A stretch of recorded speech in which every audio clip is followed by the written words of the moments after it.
Greetings and welcome to this edition of Positronic. I'm Barry P. Cook, and I'm here to review the first two episodes of WandaVision.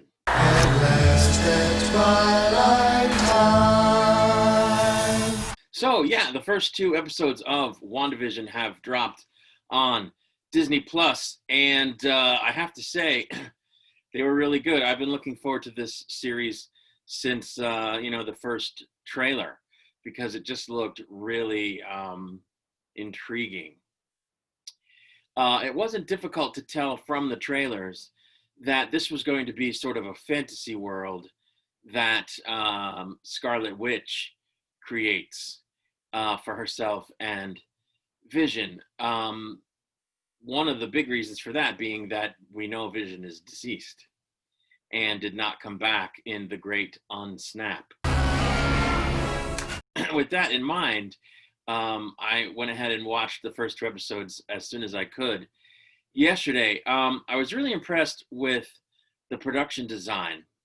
It's supposed to look like an old 50s TV show, and it really does. The sets, the costumes really achieved that look. Even the aspect ratio that they presented in harkens back to that. It puts you immerses you in that time where TV was presented in that more boxy format than it is now, where it's often presented kind of letterboxed or in a wider aspect ratio. I noticed that right away. The dialogue, the way they write the dialogue, the way they deliver the dialogue is very much like it was on those old TV shows, Leave It to Beaver, I Love Lucy, all that stuff. So it was very immersive. But right away, it was clear that, they were disguising, because it's so over the top, right? The way those old shows came off were very, smiley and very all the time, housewives kind of flitting around in their almost formal dresses, doing housework with pearls on and stuff. So it was very over the top. So they, reflected that in these first two episodes. And you can tell, though, there's a slight difference where all of this is going on, at least in the case of Wanda, over a barely discernible undertone of like panic or dismay or, unrest, as it were. Because the reality is, again, this is a fantasy she's created. And we know this, as I said, because Vision is actually dead in the MCU. And I felt like you could feel that even in some of the little things they did before they started hinting at it, directly, like with the red and yellow helicopter in the bushes.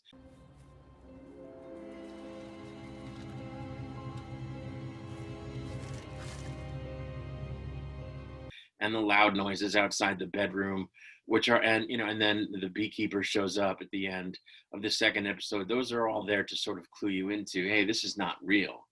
This is a fantasy that she's created. And, that whole thing harkens back to the House of M storyline in Marvel Comics. And there are even going to be, if there haven't already, and I missed them, allusions to the House of M in some of the props that we're going to see. We did see some of that with, for example, the toaster commercial. Like, they even broke up the show with little commercials like they would have had in the 50s for various houseware products. For at one point, a watch, which references Baron Strucker of Hydra. The toaster, of course, they say it's made by Stark Industries. So this is something they're going to do throughout the show, it seems to me.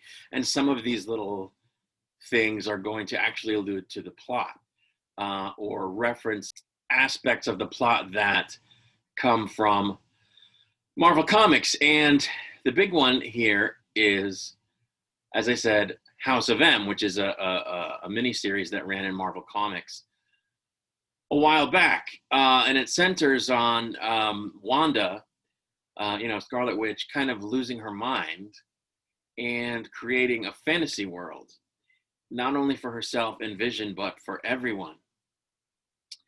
And why that happens is, she has this nervous breakdown that causes her to do this, to sort of deny reality so that she doesn't have to deal with it.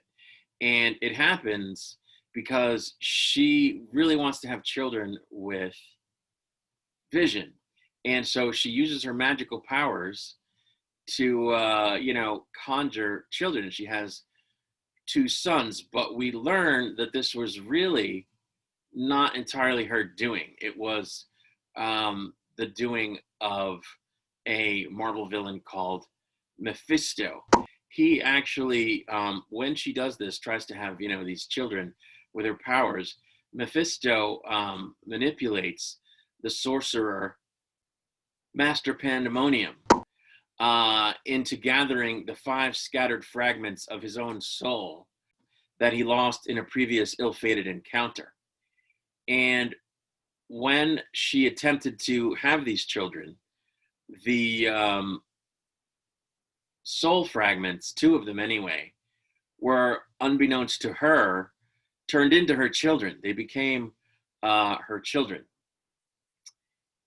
And later on, this Master Pandemonium just, reabsorbs these 2 fragments of her soul and wipes out her kids.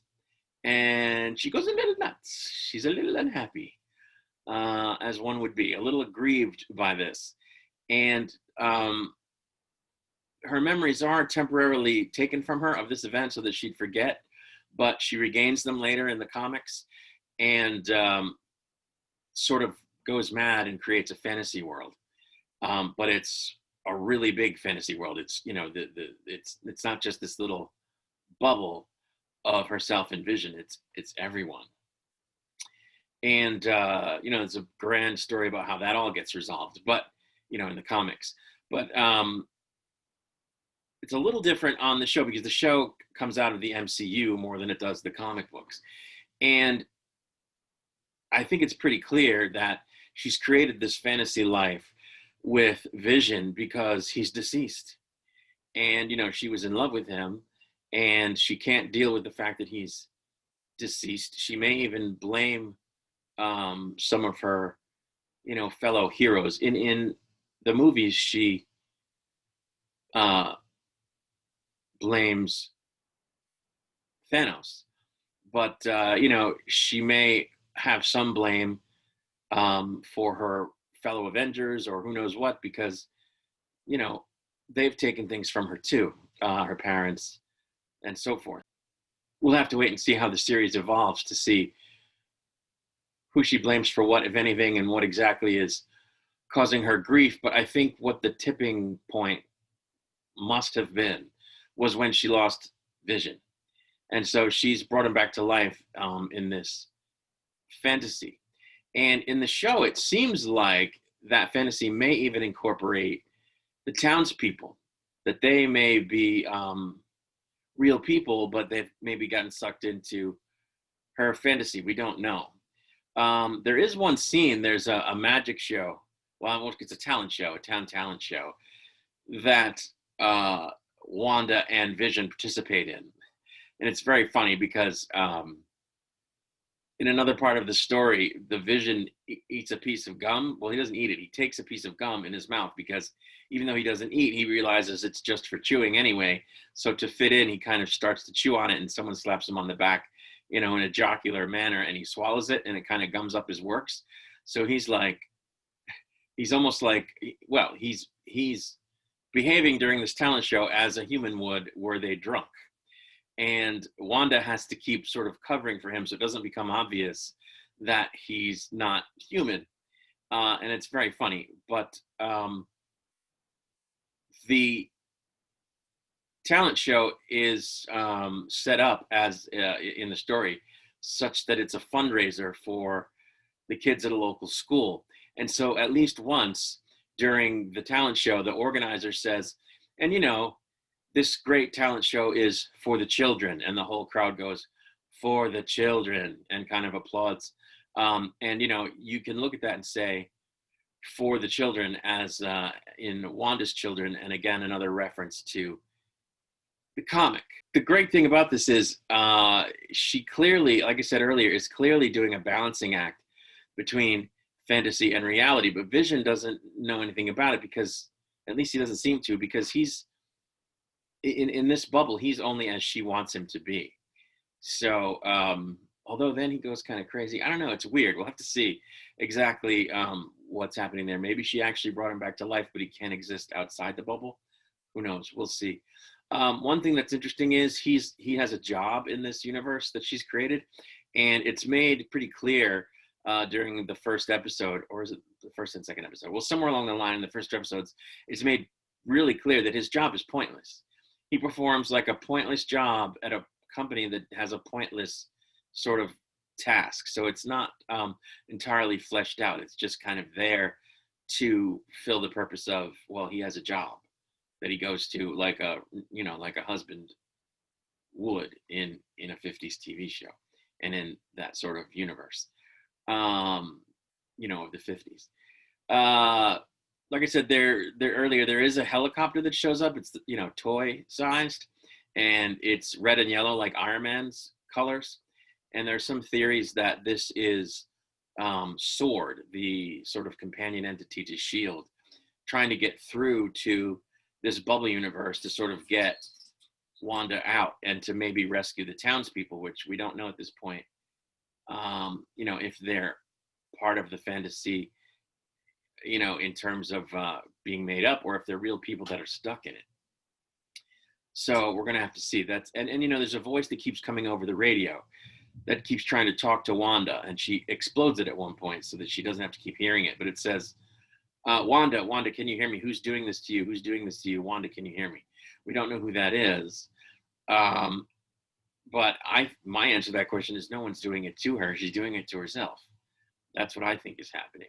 And then right at the end of the second episode, someone comes out of a sewer and is dressed like a beekeeper and has bees swarming around him. And that, some people are saying, is a reference to AIM, which is an organization in Marvel Comics. It's basically a consortium of mad scientists. And, it seems to be indicating that people are trying to infiltrate this bubble to try to stop her from manifesting it. We'll have to see how that goes as the series progresses. I think the first two episodes are really strong. I'm looking forward to the third episode. I hate that Disney Plus, like Hulu and Apple TV, does this once a week thing with these shows. Like they don't drop, like CBS. They don't drop them all at once like Netflix. And like Amazon often does. It just drives me crazy. So we got to wait another week to see the third episode. But I think it started out strong. The reviews have been good. I'm glad they finally got to color at the end. I can only take so much black and white. And I think the cast is great. Not only, the title characters, but the supporting characters, the neighbor and the boss's wife. I think that they were really great. I love those actresses. So anyway, that's pretty much my review. I mean, it's I want to say 5 stars, which would be perfect. I'll say 4 because nothing's ever perfect, even if I didn't notice the imperfections. So we'll say 4 stars. And, I'll be back when they have another episode. Until then, my friends, I say peace and long life.